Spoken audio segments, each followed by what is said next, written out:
now for Q&A, I've put this up. We have we have a good amount of time, about 15 minutes, to go through some questions. If you have questions now and you would like to put them up on our feed, we're at Baltimore_CM. We're going to look through and see some Pick questions. me something good. So, Gabriella Demchuk, she asks, how do you deal with fear in the creative process? Really, I don't want to be corny and say that I'm always fearless in my creative process, but in a sense, I try to be. A thing about me is I don't create art for people. Like, I don't create my art hoping that you guys will see it and love it and, want to put it on your wall and all that. I create my art as a platform to have impactful conversations. I want two people that come from polarizingly different backgrounds and have completely different outlooks and opinions on life to sit in front of one of my pieces and interpret it completely different. But the way the piece engages with them, it provides a platform for them to build bridges across to each other. Because one thing that art has taught me over all of my years of creating is there might be 1,000 worlds between your world and mine, but the space between that world is the space that we both, as human beings, can grow. And if art can prove as the bridge between those two worlds, it allows people to have these impactful conversations that pushes the culture forward, then it's my job to kind of be unapologetic in my messages. So while I am mindful of how people might perceive certain things or opinions that they might infer from some of my pieces, I try not to let it affect the work itself in my creative process. Great. Another question from, let's see, what's his name? From Ben Jankwitz, a.k.a. Benjamin Young Savage. Ben. Benjamin Young Savage. Ben's actually like the most famous person in this room, truthfully. I think personally. And no response. I'm kidding. I love you. I love you, Ben. Question: is it risky taking a stand in the Baltimore activism community? How has it been to transition from competitive sports to this? Yeah, it is risky. I think what makes it the most difficult is you have to toe that line. And I'm not one of those people, me and one of my friends, we say it all the time, I hate the whole idea of the people that walk around with an activist checklist, of all the things you have to do to qualify as being, look, I even hate the word when it's applied to myself in a sense, but it's a part of the narrative of what my work is, so I accept it. But as far as moving around in the activism community and the risk that is associated with it, the only risks are really, once people really know what you're about, you have to be willing to stand on that. Mm-hmm. I can't just talk about being against big business and being against certain companies and then go and partner with those companies. So you do end up kind of playing yourself out of certain opportunities and funding and things like that. But I feel like that's part of the responsibility of an artist, even an athlete and an entertainer. We all have a moral obligation to be an example of the world that we want to see. So if I'm saying myself that these are things that I feel like need to change, I need to withdraw myself completely from the organizations that are making that possible, even if it's to my own detriment. And that itself can be risky because we got to eat, we got to keep the lights on. You got to keep, everybody provided for, and when I came into the league as a 20-year-old, young bachelor, now I just celebrated my 28th birthday. I'm a father, I have all of these different things going on. I have two siblings in college, one on the way. These are different realities than, the 20-year-old Aaron Maybin has. So it can be risky, but at the same time, there are also a lot of people that are out here that are doing similar work. It's so many people that are out here doing great work that there are opportunities for partnerships and coalitions with people that it makes sense to partner with. And some of them are in this audience. Of course, oh, yeah. I would think that a lot of them are. Hooking people up. Okay. A question from Nitsoy Metal. How long have you been creating, and how did you get started? I've been creating since before I could form words and speak. I was so in the womb, you just not necessarily in the doing room, a Picasso before when I was still in the Goo Goo Gaga phases, I was taking aluminum foil and making sculptures out of it, and Play-Doh and all that kind of stuff. I was one of the Baltimore lead babies. You know what I mean? One of the babies that they were running around trying to diagnose with everything: ADD, hypertension. All of these different problems that they tried to say that I had. But there will always be one thing that would get me to calm down and would get me to slow down and sit still, and that was creating. So whatever that was, I was doing it at a young age. I went to BSA and Micah on scholarship, when I was in middle school. Actually, one of my middle school classmates is here. He can attest to the fact that I used to always be drawing in class and giving pictures away and all that kind of stuff. Like, that's always been a part of my character, and even when I got to the high school level, I had to make that decision of, you want to play sports, so you have to go to a school that has a sports team, but you also have a scholarship to this art school.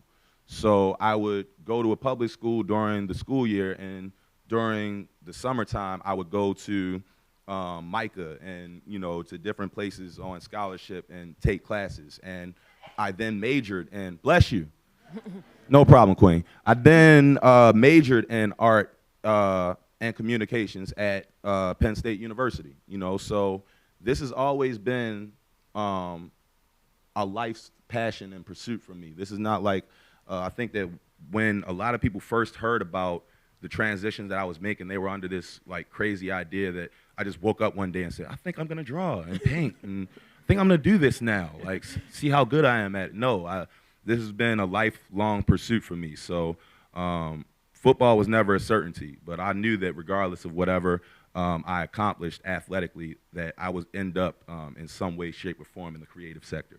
Awesome.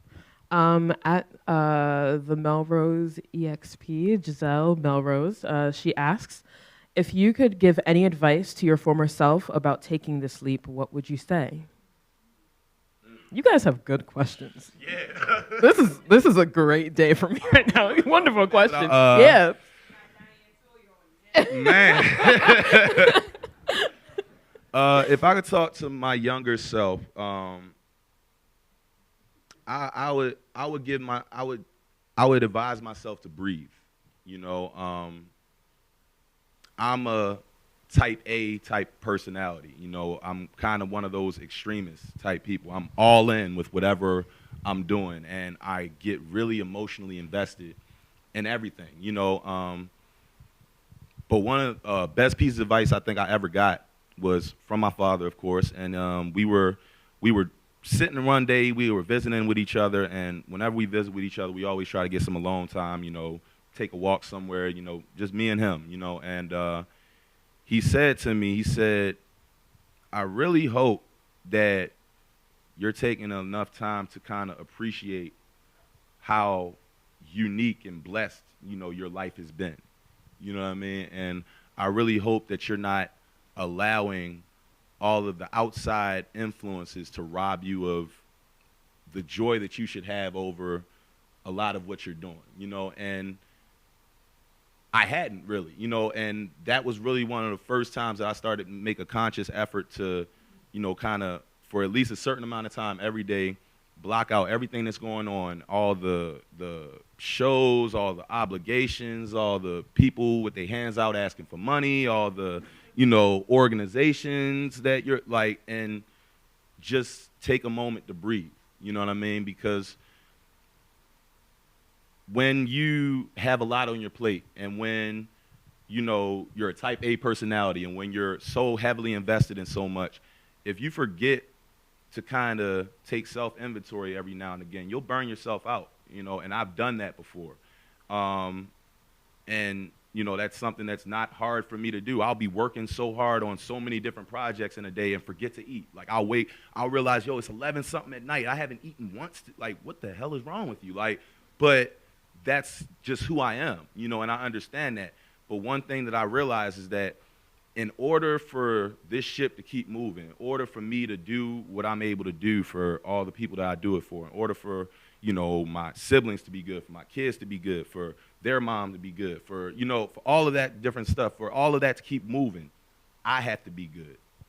You know what I mean? Because if I crash, then everything drops, everything falls, you know, and if I am talking to my younger self, I'm really relaying that earnestly, because I spent a long time allowing myself to be way too stressed out, you know, over the wrong things, and that kind of stuff is not healthy for you. You know what I mean?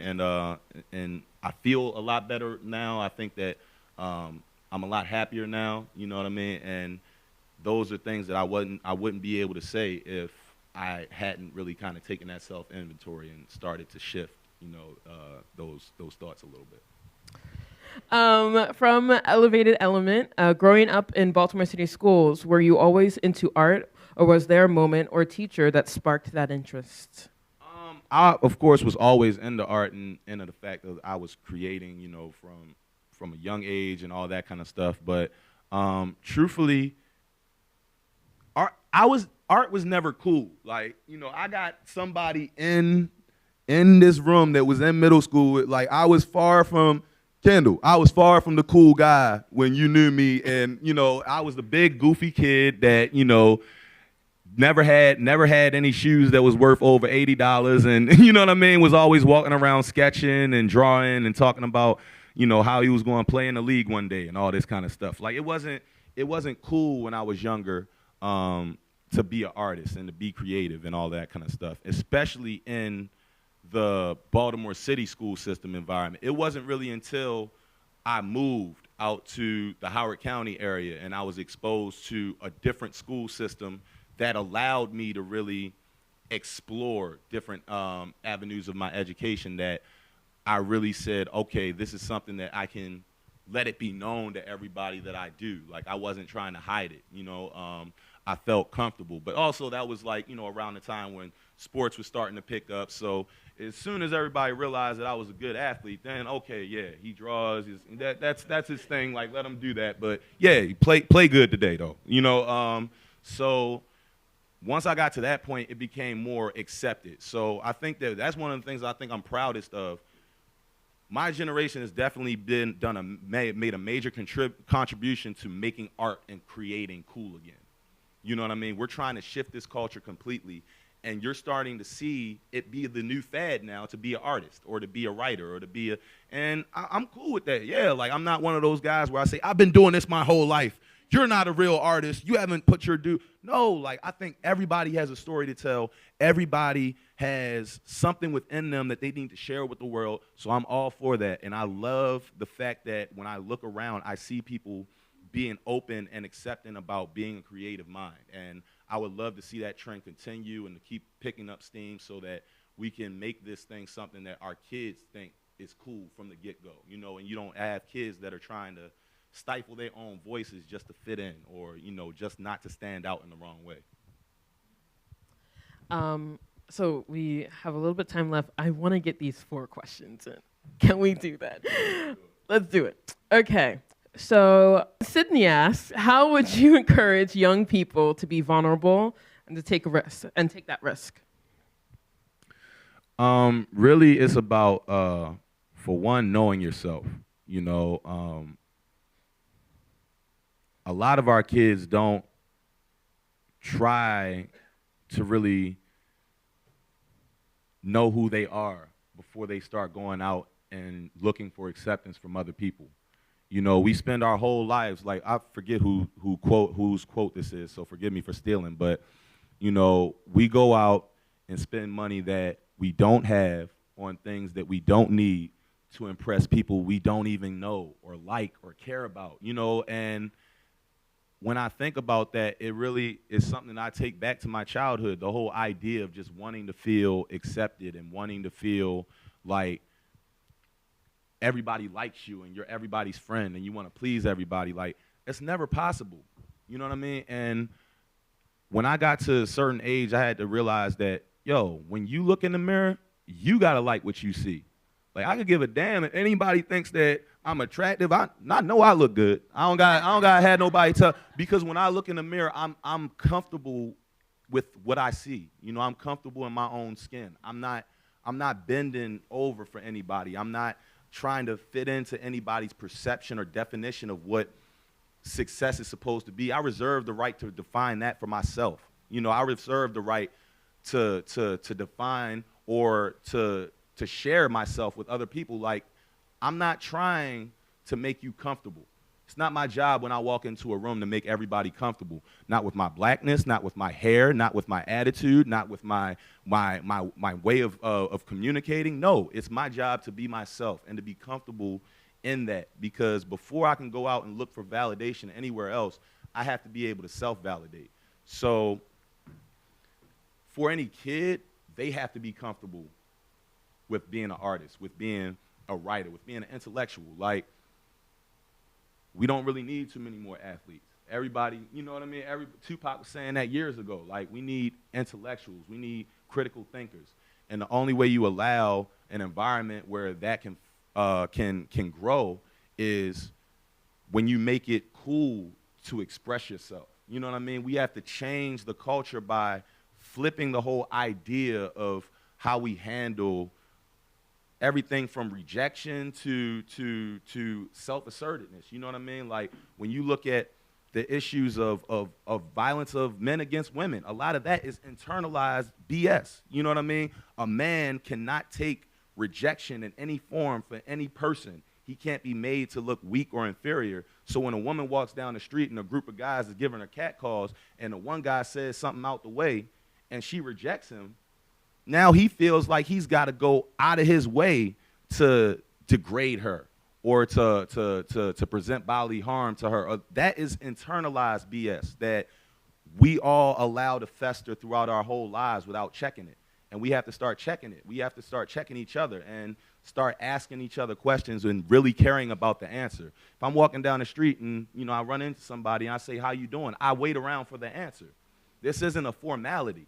You know what I mean? And I don't have to go out of my way to be overtly deep and, you know, all this kind of stuff. Like, the kids will show you plainly, like, they don't need anybody to come and to give them any BS about hopes and dreams and all that. They just need to know that somebody cares. You know what I mean? We don't know what people are dealing with internally and even externally walking around. We don't know what kind of weight people have walking around on their shoulders because we train ourselves to mask that from everybody. But we need to start breaking down the walls, like, with each other. You know, I need to be able to sit with my brother and say, "I love you," and not have to worry about him, you know, giving me some kind of backlash about, "Oh, that's gay." No, that's not gay. It's not soft. It's not weak for me to admit compassion. You know, it's not weak for me to show empathy. And when we can start doing that on a person-by-person basis, I don't have all the answers for society, but I know if we start to change how we interact with one another, society will change. It has no choice because the status quo itself will start to change. I don't know if I probably veered off of the subject, but go. Multiple subjects, but hey, it all relates. That was beautiful. Okay, we are out of time. David's not looking, but so I'll do 2 more questions. Okay, this is from at Praxis Makes, Jess Solomon. Hi. Hey now. So I'm gonna pick one because she said to pick one. Eeny, meeny, miny, mo. So she asks, okay, you guys are bringing in too many questions. I'm missing my question here. Okay, so who inspires you as a visual artist? Man. Skip that. Okay. Yeah, I was about to say that. Do you have? Her other question. This is good. Do you have any rituals when you create? Yeah. I'm big on it. My rituals, they vary. First of all, there's several things going on. I'm not just painting. I probably have a couple books sitting in front of me. I'm reading through the same ADD shit that they diagnosed me with as a kid. It works for me now. Like, I'm involved in like 20 things at once, and it's a singular stream of consciousness for me. You know, I could be reading several books. I can be writing, finishing up my book. I can be, you know, listening to music. My TV's on mute, but I know exactly what's going on in the show. Like, I got my incense burning. I got my tea. You know, that I have a comfort in chaos.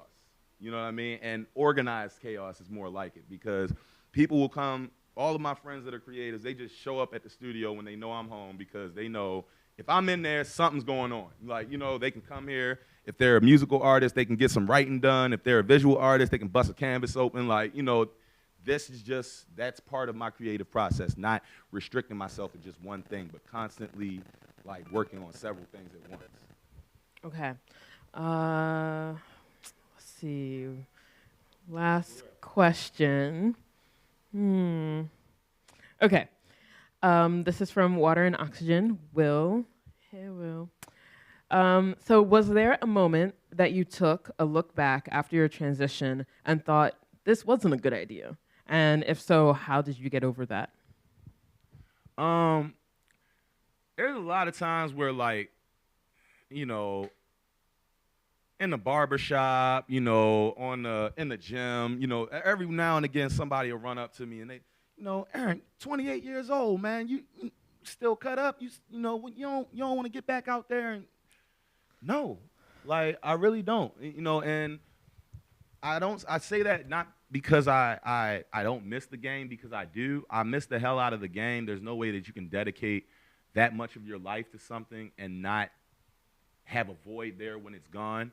But I miss the game, but I do not miss one bit of the politics, of the whole having to dance to somebody else's tune, my life, my time not being my own, you know, having to conform to whatever the idea of ownership or management is. Like, the politics of the game, I'm happy to be rid of. And, you know, I take a certain amount of pride in the idea that, well, I'll say it like this. I never, when I was playing, wanted to be one of two things. I never wanted to be the guy, for one, that was just around for a check. I always felt like that guy is stealing. You know, the guy that he's too old, or, you know, the game has passed him by, but he knows that he can still play and he can hang around. He can get a contract from somebody, and he's willing to hang around and put his body on the line and all that kind of stuff. For that, I never wanted to be that guy. You know, I didn't want to get dragged away from the game. I wanted to walk off on my own accord. And two, I never wanted to have something happen to me in the game that I couldn't come back from, that would affect my kids and my family down the line. You know, I take all of this information that, you know, is coming out about CTE and all of these different concussive brain injuries and all that kind of stuff. I take it very seriously, because our mind is all that we really have. You start to have that erode from you, and, you know, you lose everything. And when I think about wanting to watch my kids grow up and to be a part of, I feel like every parent should always be able to kick your kid's ass in any sport until they're about like 15 years old. Like, I think that, like, that's like the general rule of thumb. Like, you should not be able to beat me at anything before the age of 15. So I'm happy that I walked away. You know, I done broke a few fingers, you know, had a couple minor tears on some things, but never any major injuries that I feel like later on in life I'm gonna really look back and say, like, God, what did you do to yourself? So, you know, I'm content with that. Can we all agree that this was a wonderful morning? Thank everybody very much for having me.